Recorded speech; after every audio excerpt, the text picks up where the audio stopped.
പരിശുദ്ധാത്മ അഭിഷേകത്തെക്കുറിച്ച് നമ്മൾ ചിന്തിക്കുമ്പോൾ രണ്ടാമത്തെ കാര്യം ഞാൻ പങ്കുവെക്കാൻ ആഗ്രഹിക്കുന്നത് മത്തായി 3:11 സ്നാപയോഹന്നാൻ യേശുവിനെ പരിചയപ്പെടുത്തുകയാണ്.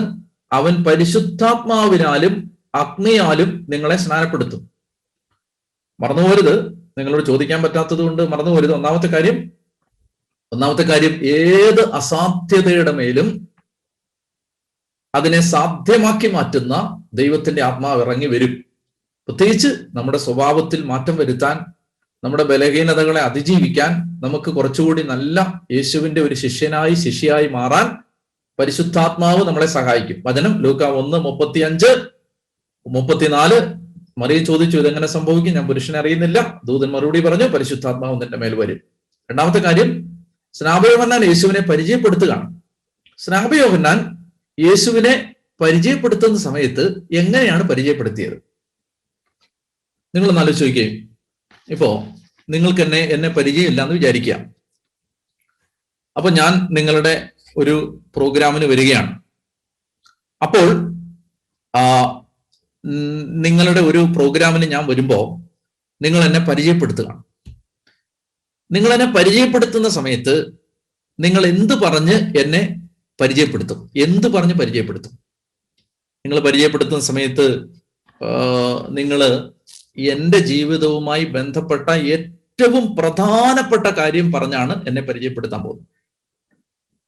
ഞാൻ ഉച്ചയ്ക്ക് എന്താ കഴിച്ചതെന്നോ, അല്ലെങ്കിൽ എനിക്ക് ഏറ്റവും ഇഷ്ടപ്പെട്ട നിറം ഏതാണെന്നോ, അല്ലെങ്കിൽ ഞാൻ ഇന്നലെ ബസ്സിനാണോ പോയത്, കാറിനാണോ പോയതെന്നോ, ഇതൊന്നും അല്ല നിങ്ങൾ പറയാൻ പോകുന്നത്. മറിച്ച് ഞാൻ തിരുവനന്തപുരം മേജർ അതിരൂപതയിലെ മലങ്കര സഭയിലെ ഒരു വൈദികനാണ്, മൗണ്ട് കാർമൽ ധ്യാന കേന്ദ്രത്തിലെ ഒരു ശുശ്രൂഷകനാണ്, വചന പ്രഘോഷകനാണ്, അല്ലെങ്കിൽ ചെറുമുക്ക് എന്ന് പറയുന്ന പള്ളിയിലെ വികാരീശനാണ്. ഇതൊക്കെ ആയിരിക്കും പറയാൻ പോകുന്നത്. എൻ്റെ ശുശ്രൂഷയുമായിട്ടോ ജീവിതവുമായിട്ടോ, അല്ലെങ്കിൽ ഞാൻ ജനിച്ചത് ഇവിടെയാണ്, എൻ്റെ മാതാപിതാക്കൾ ഇതാണ്, ഇതൊക്കെ ആയിരിക്കും പറയാൻ പോകുന്നത്. എൻ്റെ ജീവിതവുമായി ബന്ധപ്പെട്ടതോ ഒരുപക്ഷെ ശുശ്രൂഷയുമായി ബന്ധപ്പെട്ടതോ ആയ ഏറ്റവും പ്രധാനപ്പെട്ട കാര്യങ്ങളാണ് എന്നെ ഒരാൾ പരിചയപ്പെടുത്തുമ്പോൾ, പ്രത്യേകിച്ച് പരിചയമില്ലാത്ത ഒരു ജനക്കൂട്ടത്തിന്റെ നടുവിൽ എന്നെ പരിചയപ്പെടുത്തുന്ന സമയത്ത് ഒരാള് പറഞ്ഞ് പരിചയപ്പെടുത്താൻ പോകുന്നത് എൻ്റെ ജീവിതത്തിൽ ഏറ്റവും എസൻഷ്യലായ കാര്യങ്ങൾ പറഞ്ഞിട്ടാണ്. അങ്ങനെയാണെങ്കിൽ നിങ്ങൾ ആലോചിച്ച് നോക്ക്, 4 സുവിശേഷങ്ങളിലും സ്നാപയോഹന്നാൻ യേശുവിനെ പരിചയപ്പെടുത്തുന്ന സമയത്ത് 4 സുവിശേഷങ്ങളും ഒരുപോലെ അറ്റസ്റ്റ് ചെയ്യുന്ന ഒരു യാഥാർത്ഥ്യം സ്നാപയോഹന്നാൻ പറയുകയാണ്, ഇവൻ പരിശുദ്ധാത്മാവിനാൽ സ്നാനം നൽകുന്നവനാണ്. ജോൺ ദ ബാപ്റ്റിസ്റ്റ് എന്നാണ് നമ്മൾ പറയുന്നത്, സ്നാപക യോഹന്നാൻ. ഇതൊന്ന് ശ്രദ്ധിച്ചു കേട്ടെ, നമ്മൾ പറയുന്നത് സ്നാപക യോഹന്നാൻ എന്നാണ്. സ്നാപക യോഹന്നാൻ കേട്ടോണേ. സ്നാപക യോഹന്നാൻ. ഞാൻ ഒരു കാര്യം പറയട്ടെ, നിങ്ങൾ ഇതിനിടയ്ക്ക് ചാറ്റ് ചെയ്യരുതേ, കേട്ടാ മതി. വെറുതെ ഇങ്ങനെ കേട്ടിരിക്കണം. നിങ്ങൾ ചാറ്റ് ചെയ്ത് വേറെ ആരെയും ഡിസ്ട്രാക്ട് ചെയ്യരുത് കേട്ടോ. ശ്രദ്ധിച്ചോ? അതായത് സ്നാപക യോഹന്നാൻ യേശുവിനെ പരിചയപ്പെടുത്തുകയാണ്. അങ്ങനെ പരിചയപ്പെടുത്തുന്ന സമയത്ത് യേശുവിന്റെ ജീവിതത്തിലെ ഏറ്റവും പ്രധാനപ്പെട്ട കാര്യം പറഞ്ഞുകൊണ്ടാണ് പരിചയപ്പെടുത്തുന്നത്. ഏറ്റവും പ്രധാനപ്പെട്ട കാര്യം. അപ്പൊ ജോൺ ദ ബാപ്റ്റിസ്റ്റ്, സ്നാപക യോഹന്നാൻ.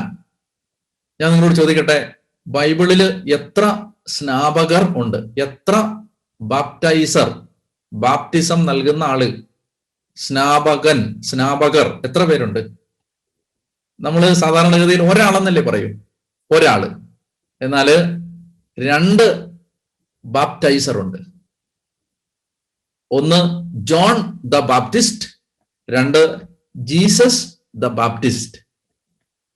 Jesus the baptiser, John the baptiser, സ്നാപക യോഹന്നാൻ, സ്നാപക യേശു. യോഹന്നാൻ സ്നാനം നൽകാൻ വന്നതുപോലെ യേശുവിന്റെ സ്വഭാവവുമായി ഏറ്റവും എസൻഷ്യൽ ആയിട്ട് നിൽക്കുന്ന ഒരു ജോലിയാണ് അവൻ സ്നാനം നൽകും. ഒരേ ഒരു വ്യത്യാസമേ ഉള്ളൂ, സ്നാപയോഹന്നാൻ സ്നാനം നൽകിയത് വെള്ളം കൊണ്ടാണ്, യേശു സ്നാനം നൽകുന്നത് പരിശുദ്ധാത്മാവിനാലാണ്. ഈ ബാപ്റ്റിസം എന്ന വാക്ക് ഉപയോഗിച്ചിരുന്നത് മാമോദീസ അല്ലെങ്കിൽ സ്നാനം എന്ന് നമ്മൾ മലയാളത്തിൽ ഉപയോഗിക്കുന്ന ബാപ്റ്റിസം, ബാപ്തിസ്മ എന്നാണ് ഗ്രീക്കില്. ആ ബാപ്റ്റിസം എന്ന ഇംഗ്ലീഷ് വാക്ക്, അത് ഗ്രീക്കില് ബാപ്തിസ്മ, ഈ വാക്ക് ഉപയോഗിച്ചിരുന്നത് ടെക്സ്റ്റൈൽ ഇൻഡസ്ട്രിയിലാണ്. എന്ന് പറഞ്ഞാൽ തുണിമില്ലുകളിൽ നൂലുണ്ടാക്കിയിട്ട് അത് വസ്ത്രമാക്കി മാറ്റി ആ വസ്ത്രത്തിന് നിറം കൊടുക്കാൻ വേണ്ടി ചായത്തിൽ, കളറിൽ മുക്കുന്നതിന് പറയുന്ന പേരാണ് ബാപ്റ്റിസം. അപ്പൊ ഒരു പാത്രം ചായത്തിലേക്ക് ഒരു തുണി ഇങ്ങനെ സോക്ക് ചെയ്യുമ്പോ, ഡിപ്പ് ചെയ്യുമ്പോ, മുക്കുമ്പോ ആ തുണിയുടെ എല്ലാ ഭാഗത്തേക്കും, ആ നൂലിന്റെ എല്ലാ ഭാഗത്തേക്കും ആ ചായം കലരുന്നത് പോലെ, പടരുന്നത് പോലെ, ആ നൂലും ചായവും തമ്മിൽ വേർതിരിച്ചറിയാൻ പറ്റാത്തതുപോലെ ഒന്നായി മാറുന്നത് പോലെ ബാപ്റ്റിസം എന്ന് പറഞ്ഞാൽ അവൻ നമ്മളെ പരിശുദ്ധാത്മാവിൽ സോക്ക് ചെയ്യും, ഡിപ്പ് ചെയ്യും, മുക്കും എന്നാണ്. അവൻ പരിശുദ്ധാത്മാവിൽ നമ്മളെ മുക്കും. അത് വെറുതെ ഇങ്ങനെ ഒരു സ്പ്രിങ്കിൾ ചെയ്യുന്ന അനുഭവമല്ല, ഹോളി വാട്ടർ തളിക്കുന്ന പോലല്ല, നമ്മളെ പരിശുദ്ധാത്മാവിൽ മുക്കും. From head to the toe, ശിരസ് മുതൽ പാദം വരെ നമ്മളെ ശരീരം, മനസ്സാത്മാവ് മുഴുവൻ പരിശുദ്ധാത്മാവിൽ മുക്കും. അപ്പൊ അത്രയ്ക്ക് വലിയ ഒരു അനുഭവത്തിന് വേണ്ടിയാണ് നമ്മൾ ആഗ്രഹിക്കേണ്ടതും കാത്തിരിക്കേണ്ടതും. അപ്പൊ ഈശോ സ്നാപകനാണ്, ഈശോ സ്നാനം നൽകുന്നവനാണ്. അതാണ് മത്തായി 3:11, അവൻ പരിശുദ്ധാത്മാവിനാലും അഗ്നിയാലും നിങ്ങളെ സ്നാനപ്പെടുത്തും. ഇനി അടുത്ത വാക്യം കൂടെ വായിച്ചാലേ ഈ അഗ്നി മനസ്സിലാവുള്ളൂ. നമുക്ക് അടുത്ത വാക്യം വായിക്കാം. മത്തായി 3:11 അടുത്ത വാക്യം 12. വീശുമുറം അവന്റെ കയ്യിലുണ്ട്, അവൻ കളം വെടിപ്പാക്കി ഗോതമ്പ് അറപ്പുരയിൽ ശേഖരിക്കും, പതിര് കെടാത്ത തീയിൽ കത്തിച്ചു കളയും. ഈ വാക്യം ഒന്ന് ശ്രദ്ധിച്ചേ. Now focus your mind on this particular verse. Focus, എങ്ങോട്ട് ശ്രദ്ധ മാറാതെ നല്ലതുപോലെ ഇതിനകത്തൊന്ന് ശ്രദ്ധിച്ചേ. അവൻ പരിശുദ്ധാത്മാവിനാൽ അഗ്നിയാൽ സ്നാനപ്പെടുത്തും. ഒരു ഫയർ നമ്മുടെ മേൽ വരും. ആ ഫയർ നമ്മുടെ മേൽ വന്നു കഴിയുമ്പോ എന്താ സംഭവിക്കുന്നത്? ഗോതമ്പ് അറപ്പുരയിൽ ശേഖരിക്കും, പതിര് കെടാത്ത തീയിൽ കത്തിച്ചു കളയും. ഈ ഫയർ എന്താണ് ചെയ്യാൻ പോകുന്നതെന്ന് അറിയാമോ? നമ്മളിലെ പതിരിനെ കത്തിച്ചു കളയും, നമ്മളിലെ നല്ലതിനെ സേവ് ചെയ്യും. ഈ പരിശുദ്ധാത്മാവാകുന്ന അഗ്നി ഇറങ്ങി വന്നു കഴിയുമ്പോൾ സംഭവിക്കുന്നത്, അവൻ നമ്മളിലെ പതിരിനെ കത്തിച്ചു കളയും. ഇത് വിശ്വസിക്കേ. നമ്മളിലെ വേണ്ടാത്തതൊക്കെ കത്തിച്ചു കളയും. ആ ഷാഫ്, ആ വേസ്റ്റ്, നമ്മളിലെ ആ വേണ്ടാത്തതിനെ അവൻ കത്തിച്ചു കളയും. എന്നിട്ട് നല്ലത് റിസർവ് ചെയ്യും, സേവ് ചെയ്യും. അപ്പൊ അവൻ നമ്മളിലെ വേണ്ടാത്തതെല്ലാം കത്തിച്ചു കളയും. പരിശുദ്ധാത്മാവ്. നമ്മൾ ഈ ആ കാത്തിരുന്ന് പ്രാർത്ഥിക്കുമ്പോൾ, പെന്തക്കോസ്തായിക്ക് വേണ്ടി ഒരുങ്ങുമ്പോൾ പ്രാർത്ഥിക്കണം. കർത്താവേ, കഴിഞ്ഞ വർഷവും പ്രാർത്ഥിച്ചു, ഈ വർഷവും പ്രാർത്ഥിച്ചു, ഇത് പ്രോഗ്രസ് ആണ്, അടുത്ത വർഷവും പ്രാർത്ഥിക്കും, അതിനടുത്ത വർഷവും പ്രാർത്ഥിക്കും. നമുക്ക് ആയുസ്സുള്ള കാലം വരെ നമ്മളിങ്ങനെ പെന്തക്കോസ്തായിക്ക് വേണ്ടി പ്രാർത്ഥിച്ചൊരുങ്ങും. പരിശുദ്ധാത്മാവില്ലാത്തത് കൊണ്ടല്ല, മറിച്ച് ഈ അഗ്നി എന്നിലേക്ക് കൂടുതൽ കൂടുതൽ കൂടുതൽ കടന്നു വരുന്നതിനനുസരിച്ചേ എന്നിലെ പാഴായിട്ടുള്ളത്, പതിരായിട്ടുള്ളത് കത്തിപ്പോവുകയുള്ളൂ. ഹല്ലേലൂയ. അപ്പൊ അതുകൊണ്ട് നമുക്ക് ആത്മാവിനെ വേണം. നമുക്ക് കൂടുതൽ കൂടുതൽ മോഡിഫൈഡ് ആവണം. നമുക്ക് കൂടുതൽ കൂടുതൽ വിശുദ്ധീകരിക്കപ്പെടണം. നമുക്ക് കൂടുതൽ കർത്താവിന്റെ സ്വഭാവത്തോട് അനുരൂപപ്പെടണം. നമുക്ക് കുറെ കൂടി വിശുദ്ധരായിട്ട് മാറണം. അതിന് നമ്മളിലെ പതിരിനെ കത്തിച്ച് കളയുന്ന, ഗോതമ്പിനെ മാറ്റി അറപ്പുരയിലേക്ക് ശേഖരിക്കുന്ന ഒരു അഗ്നി ഇറങ്ങി വരാനുണ്ട്. ഒരു പരിശുദ്ധാത്മ അഗ്നി നിറയാനുണ്ട്. അപ്പൊ അതാണ് യോഹന്നാൻ പറയുന്നത്. ഇതാണ് രണ്ടാമത്തെ കാര്യം. അപ്പൊ ഒന്നാമത്തേത്, ഇതെങ്ങനെ സംഭവിക്കും? നമ്മളിൽ മാറ്റം വരുമോ? അതിന് പരിശുദ്ധാത്മാവ് നിന്റെ മേൽ വരും, അത്യുന്നതന്റെ ശക്തി നിന്റെ മേൽ ആവശ്യിക്കും. രണ്ടാമത്തേത് ഇവിടെ പറയുകയാണ്, ദൈവത്തിന്റെ ആത്മാവ് പറയുകയാണ് സ്നാപക യോഹന്നാനിലൂടെ, അവൻ പരിശുദ്ധാത്മാവിനാലും അഗ്നിയാലും നിങ്ങളെ സ്നാനപ്പെടുത്തും. ഇനി മൂന്നാമത്തേത്, മത്തായിയുടെ സുവിശേഷം 3-ാമത്തെ അധ്യായത്തിന്റെ 16-17 വാക്യങ്ങൾ ഞാൻ വായിക്കുകയാണ്. മത്തായിയുടെ സുവിശേഷം പരിശുദ്ധാത്മാവിനെ സംബന്ധിച്ച പഠനമാണ്. നമ്മൾ പരിശുദ്ധാത്മാവിനെ സംബന്ധിച്ച ഓരോ വാക്യങ്ങൾ ഇങ്ങനെ വായിച്ച് വായിച്ച് വിശദീകരിച്ച് പോവാണ്. അപ്പോ മൂന്നാമത്തെ കാര്യം, മത്തായിയുടെ സുവിശേഷം 3-ാം അധ്യായത്തിന്റെ 16-17 വാക്യങ്ങൾ. അതിങ്ങനെയാണ്: സ്നാനം കഴിഞ്ഞ ഉടനെ, അപ്പോ സ്നാപക യോഹന്നാനിൽ നിന്ന് സ്നാനം സ്വീകരിച്ച ഉടനെ യേശു വെള്ളത്തിൽ നിന്ന് കയറി. അപ്പോൾ സ്വർഗം തുറക്കപ്പെട്ടു. ദൈവാത്മാവ് പ്രാവിന്റെ രൂപത്തിൽ തന്റെ മേൽ ഇറങ്ങി വരുന്നത് അവൻ കണ്ടു. ഇവൻ എന്റെ പ്രിയപുത്രൻ, ഇവനിൽ ഞാൻ പ്രസാദിച്ചിരിക്കുന്നു എന്ന് ഒരു സ്വരം സ്വർഗത്തിൽ നിന്ന് കേട്ടു. അപ്പോ ഇതൊന്ന് ശ്രദ്ധിച്ചേ. മൂന്നാമത്തെ കാര്യം ഇതാണ്, പ്രാവിന്റെ രൂപത്തിൽ പരിശുദ്ധാത്മാവ് ഇറങ്ങി വന്നു.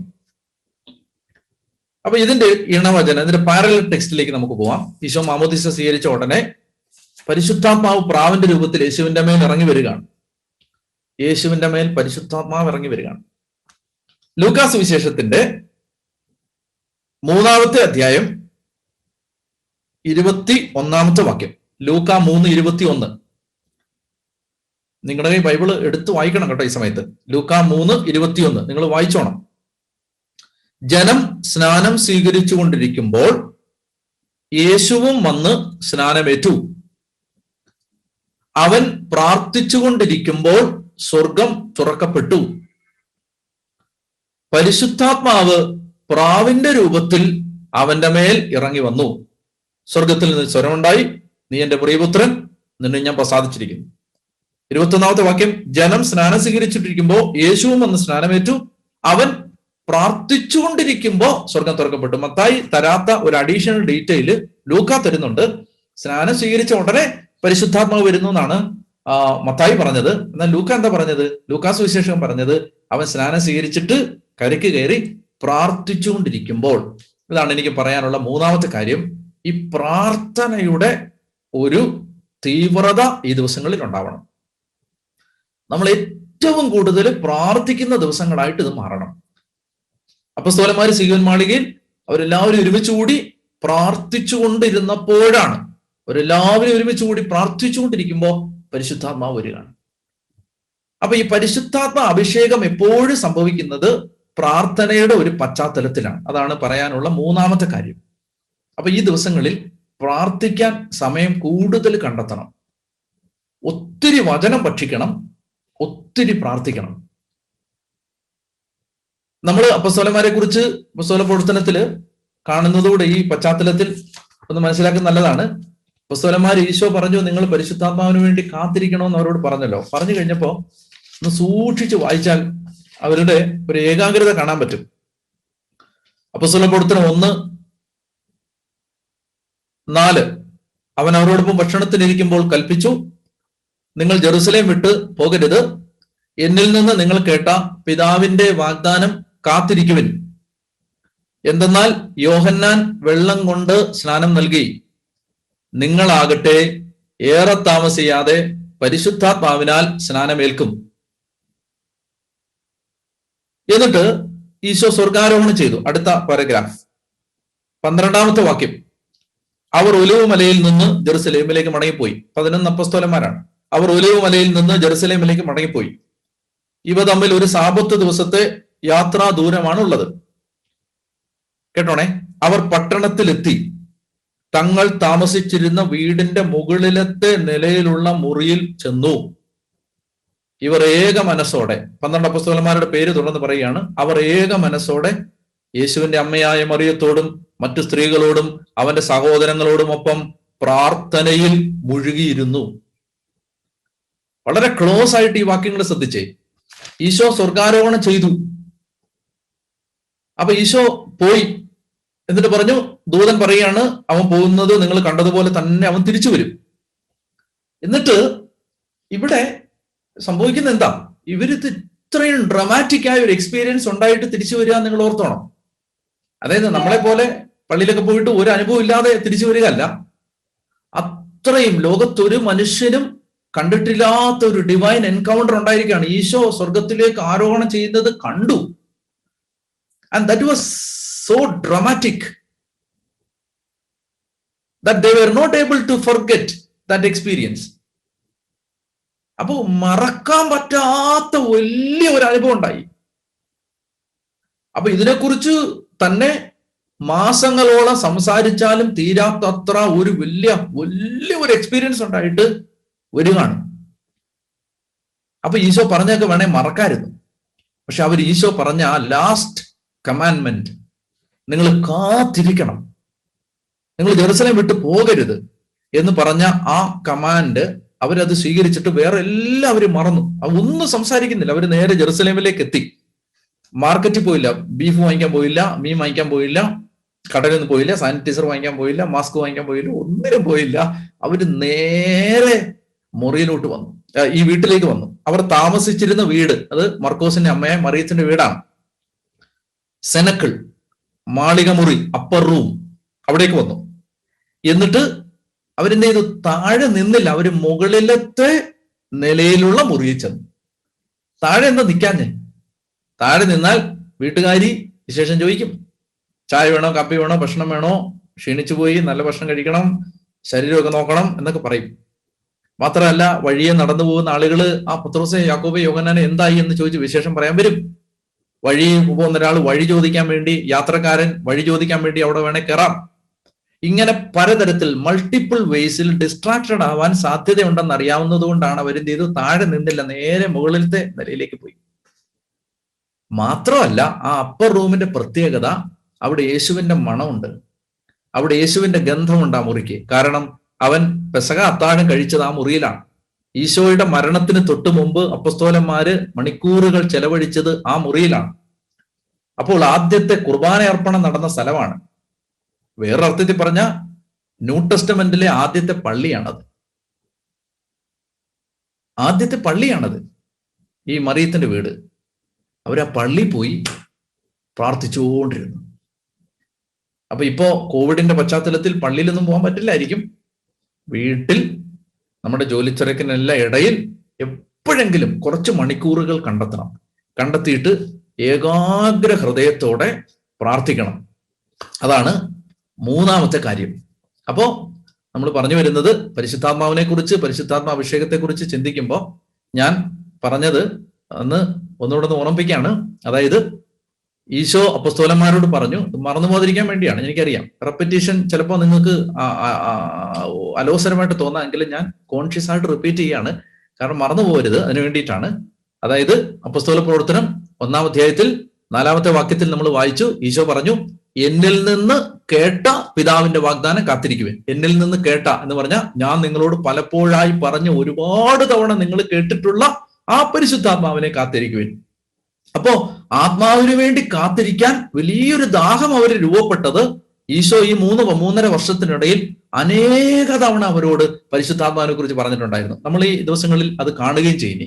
പരിശുദ്ധാത്മാവിനെ കുറിച്ച് ഈശോ പറഞ്ഞ എല്ലാം നമ്മൾ ഓരോന്നായിട്ട് എടുക്കാൻ പോവാണ്. അപ്പോ അതാണ് ഇതിന്റെ കോണ്ടെക്സ്റ്റ്. നമ്മൾ ഈ വചനങ്ങളെല്ലാം ധ്യാനിക്കുന്നതിന്റെ പശ്ചാത്തലം അതാണ്. പരിശുദ്ധാത്മാവിനെ കുറിച്ച് ഈശോ പറഞ്ഞ വചനങ്ങൾ കേട്ടാണ് ആത്മാവിന് വേണ്ടി കാത്തിരിക്കാൻ ഒരു ദാഹം അവരിൽ ഉണ്ടായത്. അപ്പോ ആത്മാവിന് വേണ്ടി കാത്തിരിക്കാനുള്ള ദാഹം നമുക്കുണ്ടാവണമെങ്കിൽ നമ്മളും പരിശുദ്ധാത്മാവിനെ കുറിച്ച് ഇങ്ങനെ ഈശോ പറഞ്ഞതെല്ലാം കേൾക്കണം. അങ്ങനെ കേൾക്കുമ്പോൾ ആത്മാവിന് വേണ്ടി പ്രാർത്ഥിക്കാൻ ഒരു ദാഹം നമ്മളിൽ ഉണ്ടാവും. ഇതാണ് ഞാൻ ഈ ചിന്തകളെ ഇങ്ങനെ കൊണ്ടുപോകുന്നതിനുള്ള കാരണം. 1, 2, 3, 4 ഇങ്ങനെ പറഞ്ഞ് ആത്മാവിനെ കുറിച്ചുള്ള വചനങ്ങൾ എടുക്കുന്നതിന്റെ പശ്ചാത്തലം അതാണ്. നമ്മൾ പരിശുദ്ധാത്മാവിനെ കുറിച്ച് കൂടുതൽ കേൾക്കണം. അപ്പോ ഈ ദിവസങ്ങളിൽ എന്താ ചെയ്യേണ്ടത്? ഈ ദിവസങ്ങളിൽ ചെയ്യേണ്ടത് ആത്മാവിനെ കുറിച്ച് ചിന്തിക്കണം, പരിശുദ്ധാത്മാവിനെ കുറിച്ച് വായിക്കണം. ബൈബിളിൽ ആത്മാവിനെ കുറിച്ച് പറഞ്ഞിട്ടുള്ള ഭാഗങ്ങൾ വായിക്കണം. കൂടുതൽ പരിശുദ്ധാത്മാവിനെ കുറിച്ചുള്ള വചനങ്ങൾ കൂടുതൽ വായിക്കണം. പിന്നെ പരിശുദ്ധാത്മാവിനോട് പ്രാർത്ഥിക്കണം. കുറെ സമയം പ്രാർത്ഥനയ്ക്ക് ചെലവഴിക്കണം. ഈ 3 കാര്യങ്ങൾ നമ്മുടെ ഹൃദയത്തിലേക്ക് വെക്കുക. നമുക്ക് ഇനിയും അടുത്ത ദിവസങ്ങളിൽ അടുത്ത കാര്യങ്ങൾ എടുക്കാം. ഇന്ന് ഇപ്പോൾ ഈ സമയത്ത് നമ്മൾ ആത്മാവിന്റെ ഒരു നിറവിന് വേണ്ടി നമുക്കൊന്ന് ആഗ്രഹിക്കാം. ഈ സമയത്തൊന്ന് നമുക്ക് പ്രാർത്ഥിക്കാം. അപ്പോ നമുക്ക് നിങ്ങൾ ആയിരിക്കുന്ന സ്ഥലത്ത് തന്നെ ആയിരുന്നുകൊണ്ട് ഈ സമയത്ത് ശക്തമായിട്ട് പ്രാർത്ഥിക്കണം. ആത്മാവിന്റെ വലിയൊരു നിറവ് നമ്മളിൽ ഉണ്ടാവാൻ വേണ്ടി ആഗ്രഹിച്ച് പ്രാർത്ഥിക്കണം. ഇപ്പം നമ്മൾ ഇത്രയും പേര് ഒരുമിച്ചിരുന്ന് ഏതാണ്ട് 700 സ്ഥലങ്ങളിൽ ഇരുന്ന് 700 വീടുകളിലോ സ്ഥലങ്ങളിലോ കോൺവെന്റിലോ പള്ളിയിലോ ഒക്കെ ഇരുന്ന് നമ്മളിങ്ങനെ ഒരുമിച്ച് പ്രാർത്ഥിക്കുന്ന സമയത്ത് നമുക്ക് കർത്താവിന്റെ വലിയ ഒരു ഇടപെടൽ, ആത്മാവിന്റെ ഒരു ഇടപെടൽ ഉണ്ടാവാൻ വേണ്ടി ഒന്ന് ആഗ്രഹിക്കാം. അപ്പോ ഈ വചനം, ഞാൻ ആദ്യം പറഞ്ഞ വചനം ഓർമ്മയുണ്ടെന്ന് വിചാരിക്കുന്നു. ആ പരിശുദ്ധാത്മാവ് നിന്റെ മേൽ വരും, അത്യുന്നതന്റെ ശക്തി നിന്റെ മേൽ ആവസിക്കും. ഒരിക്കലും നടക്കാനിടയില്ലാത്തൊരു കാര്യം എങ്ങനെ നടക്കും എന്ന് ഓർത്ത് ഒരാള് ഭാരപ്പെട്ട്, മറിയം ഭാരപ്പെടുമ്പോ ദൂതൻ പറയുകയാണ്, Holy Spirit will come upon you. അത്യുന്നതന്റെ ശക്തി നിന്റെ മേൽ ആവസിക്കും. The power of the Almighty will overshadow you. Power of the Almighty will overshadow you. വിശ്വസിക്കുക, ഈ സമയത്ത് വിശ്വസിക്കുക. അങ്ങനെ എന്നെ കേൾക്കുന്ന ചേട്ടാ, ചേച്ചി, അനിയ, സഹോദര, സഹോദരി, അച്ഛ, സിസ്റ്ററെ, അങ്ങനെ സംഭവിക്കും. പരിശുദ്ധാത്മാവ് നമ്മുടെ മേൽ, അത്യുന്നതന്റെ ശക്തി നമ്മുടെ മേൽ ആവസിക്കും. അതിശക്തമായ ഒരു അഭിഷേകം നമ്മുടെ മേൽ വ്യാപരിക്കും. കർത്താവിന്റെ ആത്മാവ് നമ്മുടെ മേൽ പറയും. അപ്പൊ അതൊന്ന് ആത്മാർത്ഥമായിട്ട് ആഗ്രഹിച്ചിട്ട് ഈ സമയത്ത് നമ്മൾ പ്രാർത്ഥിക്കണം. നിങ്ങൾ എവിടെയായിരുന്നാലും ഞാൻ പ്രാർത്ഥിക്കുമ്പോൾ എൻ്റെ കൂടെ സ്തുതിച്ച് പ്രാർത്ഥിക്കണം. ഇപ്പൊ തന്നെ ആത്മാവിന്റെ സാന്നിധ്യം നമ്മളിൽ നിറയും. നിങ്ങൾ കണ്ണടച്ച് പ്രാർത്ഥിച്ച് ആഗ്രഹിച്ച് ദാഹിച്ച് ഈ സമയത്ത് എവിടെയായിരുന്നാലും ശക്തമായിട്ട് ഒന്ന് സ്തുതിച്ച് പ്രാർത്ഥിച്ചു. ആത്മാവെ ശക്തമായിട്ട് എന്നിൽ നിറയണേ എന്ന് ആഗ്രഹിച്ച്